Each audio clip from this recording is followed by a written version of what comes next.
Hey YouTube, I'm Daver. And I'm Jer. And we're the Fragrance Bros! Yes. Yeah. And actually this time we have a top 10 or top 5 each of spring. And it's kind of late for a spring one, but we've been wearing the spring fragrances, and it's still kind of the middle of spring. We still have a couple months until the end, technically. So we wanted to go ahead and do a top 10, top 5 each. See, we've been wearing these during spring, so we know this is true. Absolutely. We're not fronting like some of these reviewers that put it out in like February. That's right. That's right. That's right. Like, what is it, June 22nd or something like that is the first day of summer officially? Something like that. I think so. You're like, the day of top 10 summer frags. Right. It's like, get those views. How do you know? Whatever. Anyway, I'll go ahead and start it off. Okay. My first one, I would have to say, is, and let me go ahead and say this. That's Can I do it? Boop, boop, boop.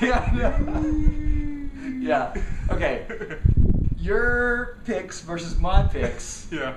You have bottles. I have, like, all of mine except for one are decants. Yeah. So It just happened that way. The ones that I picked, whatever. Yeah. And plus, I didn't want to pick some of these. I actually did wear. Yeah.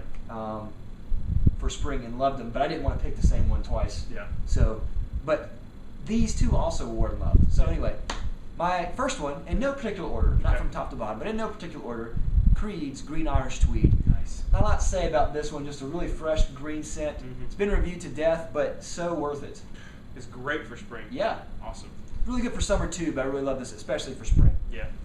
My first scent is going to be Dior Homme, the Cologne version. This is not very widely owned, I don't think. It's discontinued. But if you know Dior Homme, just imagine that with the lipstick and concentration kind of dialed down a little bit and the citrus ramped up a little bit in the opening. Doesn't last quite as long, but I like that in the spring as it gets warmer because I don't know. I don't want it to be too hot. I don't want that up in my face a lot. Yeah. So this is kind of like the perfect medium for me. So Dior Homme Cologne. Nice.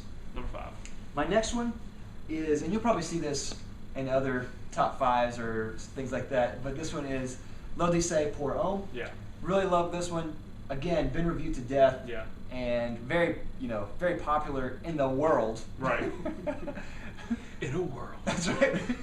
That's right. But really great. So in some places you'll probably smell this more than you need to. Yeah. So, but it's really great. Citrusy, floral, a little spicy, and woody. Perfect. Just love it. Mm-hmm. In our area, that's not a very popular fragrance, actually. Yeah. So you can wear it and not be. It's not common. Right. Yeah. My next one's going to be Tom Ford's Grey Vetiver, which I've already talked about this a little bit. I love this fragrance because it's vetiver done in a way that anybody can wear it. Yeah. Vetiver is one of those notes that can come across kind of soft or really, really harsh, depending upon how you apply it. This is the softer use of it. There's some floral and citrus on top, and it kind of just comes across masculine, but a little reserved. And I think it's, I don't know, I think it's really great for like a dress-up kind of scent. I think it works great for that. Totally agree. Grey Vetiver, Tom Ford. My next one is, and here's where it gets sad. Here comes the shame. Here comes the shame. My next one is Ballin'. Can you read that? No? This is Hermès Un Jardin sur le Nil. This is, I think, one of the best Hermès fragrances, period. I've not smelled that. This is amazing. This is this was written in The Perfect Scent by Chandler Burr. Okay. Kind of chronicles how Jean-Claude Ellena made this scent. Wow. But it has it does have a lot of garden notes. There's certain flowers in there, actually certain fruits and vegetables in there as well. Yeah. And really nice, fresh, green. It is amazing. Wow. Really amazing. A good unisex, and it kind of actually reminds me of my mom a little bit. And I sprayed this with my mom, and my mom was like, "Oh, wow." So she wants this now. Nice. But I really like it too. I think a man can pull this off as well. Okay. My next is going to be Bleecker Street by Bond Number 9. We actually did a split of this fragrance. Yep. And a lot of the things I get from it, there's blueberry and thyme in the opening, so I get that a lot. To me, it smells a lot like grass. I get a lot like a cut grass or a freshly cut yard feel to it, but in a cleaner way than you would from like Narciso Rodriguez. Yeah. It really is great on the longevity and projection. Yep. I get 10 to 12 hours on this thing, and people notice. So I think it's great for the spring. It's just perfect. It's awesome scent. Yeah. Not really well known either, I don't think. I mean, I don't hear people talk about it a lot, I should say. It's not as famous as like New Harlem. No, not a chance. But Lance. It's really good. Yeah. Next one is... Did you catch that? Oh, okay. This is probably the saddest one. This is all I have of Allure Homme Sport right now. We actually, a subscriber actually sent this to us along with Allure Homme Sport, Cologne Sport.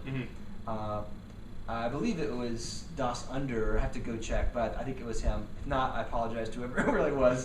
But he sent it to us. I didn't have some, and we had wanted to try it. Yep. This is really easy to find, but I just rocked it out, man. I know this is one of those fragrances that gets a lot of play, especially from like high school students and stuff like that. Also gets a lot of criticisms about being generic and stuff. But again, it's a great scent. Yeah. And the more I wear it, the more I love it. Wow. And people really compliment it and stuff like that. Yeah. Can't go wrong with it. I mean, really, I don't care if people hate it because it's generic or something like that. I think it smells great. Well, the numbers don't lie. It's a huge seller. Yeah. So it must be doing something right. And plus, I don't think it's very sporty. Yeah. I think it's the opposite of sporty. I think it's really nice. Yeah. So. My next is going to be Creed's Adventists. This is the decant we got from Clay, Heller, or Q and Aaron from their split. This is the reputed XO2 batch. It smells fantastic. Our review for this is already posted, but Adventist is one of those fragrances that if you're a fan of fragrances and you're a man, you need this in your collection. Absolutely. It is masculine, it is strong, it's bold, but it's also like a quiet confidence kind of thing at the same time. And I think it's almost perfect in spring. Yeah. Just for my money. Yeah. Love it. Adventist, awesome. Absolutely, love it. And the last one that I have is Lavos Rose 31. We actually got this decant from Silverpunk a while back, and just been trying it out for spring, and I actually really like it. Yeah. You don't like rose, typically. I don't like rose at all, actually, and I tried it. You know what's funny is Luca Turin in Perfumes a Guide called this carrot juice. He didn't like it at all. Wow. He actually hates Le Labo. Almost all the fragrances he didn't like at all, except for maybe one. Yeah. And I almost want to agree with him just because it's not like a traditional rose. Of course, it's not a traditional rose. But that's one of the things I really like about it is that it doesn't remind me of potpourri. It doesn't remind me of like a grandmother. Yeah. And I don't really think this is very masculine. Wow. I think it is kind of more unisex. I think they try to make it masculine. It's rose. Yeah. I don't think you're going to ever make rose masculine. I know people disagree, but I can never see rose as being masculine. However, it does smell really great as a fresh scent and perfect for the spring. Okay. So Rose 31, I need to wear that. I've never smelled it. Yeah. I don't think I have. Anyway. All right, my last one is going to be Bulgari Pour Homme Extreme. Now, this is a tester that I bought off eBay. This scent is just, to me, you don't really like it, I know. Yeah. I love this scent. I need to give it another shot. The first time I wore it, I didn't really care for it. Yeah. I really got turned on to this by Christo, who talked about having the scent of musty tomato leaves, which I don't know if it smells like that to me, but I think it really smells, to me it smells like a rainy summer day. Okay. That's the feeling I get from it. I know this is spring, but I think that it works great in spring. I get great longevity out of this. I get 10 to 12 hours. It's a cheapie. I think I got this for like $30. Nice. Something like that. And I like the sort of the tea base that Bulgari uses on a lot of the fragrances. I'm a fan of that. So to me, this is, for my nose, this is their best fragrance. Okay. Out of that house. Nice. Just to me. But anyways, that's my top pick. I'll probably wear this the most. I've already got a little bit of use out of it. Yeah. So anyways. So thanks, YouTube. Let us know what you think about our top 10 picks. Yeah. And tell us what yours are, or tell us what your number one is. Yeah. And don't forget to subscribe if you haven't subscribed already, and like if you haven't liked already. And we'll see you next time with another non-review and another review. We'll see you later. We're the Fragrance Brothers. Bye. Adios.